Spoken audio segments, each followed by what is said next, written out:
শ্রী শ্রী বাবা লোকনাথ সেবাশ্রম সংস্থার উদ্যোগে বর্তমান শিক্ষাবর্ষে একাদশ শ্রেণীতে অধ্যয়নরত দরিদ্র, মেধাবী ও উৎসাহী ছাত্রছাত্রীদের জন্য এক বিশেষ পাঠ্যপুস্তক বিতরণ অনুষ্ঠানের আয়োজন করা হয়। শিক্ষা সহায়তা প্রদান করে সমাজে শিক্ষা বিস্তারে অনন্য ভূমিকা রয়েছে এই সংস্থার। অনুষ্ঠানে প্রধান অতিথি হিসেবে উপস্থিত ছিলেন রাজ্যের মুখ্যমন্ত্রী ডক্টর মানিক সাহা, তার সঙ্গে ছিলেন পুর নিগমের মেয়র দীপক মজুমদার সহ বিশিষ্ট ব্যক্তিরা।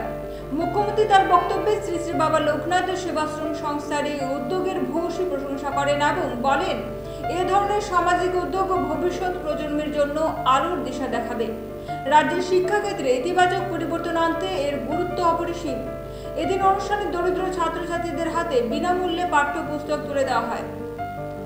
সংস্থার পক্ষ থেকে জানানো হয়েছে, ভবিষ্যতেও শিক্ষাক্ষেত্রে বিভিন্ন সহায়তা প্রদান অব্যাহত থাকবে।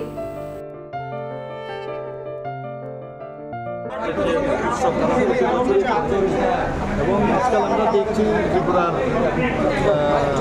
বর্তমান যে অবস্থা, সেখানে সমস্ত এনজিও থেকে শুরু করে স্কুল, কলেজে সব জায়গায় আমরা দেখতে পাচ্ছি এই ধরনের একটা মানুষের জন্য করার যে একটা মনের থেকে সেটা কিন্তু আমরা দেখতে পাচ্ছি।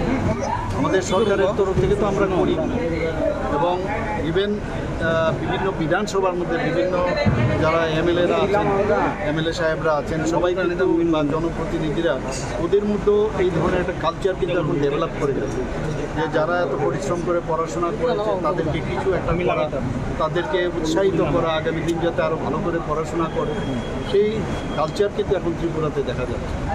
তো এগুলো তো খুবই ভালো উদ্যোগ। আমি এখানের শ্রী শ্রী বাবা লোকনাথ সেবা আশ্রমের যারা আছেন তাদেরকে আমি ধন্যবাদ অলরেডি আমি দিয়েছি।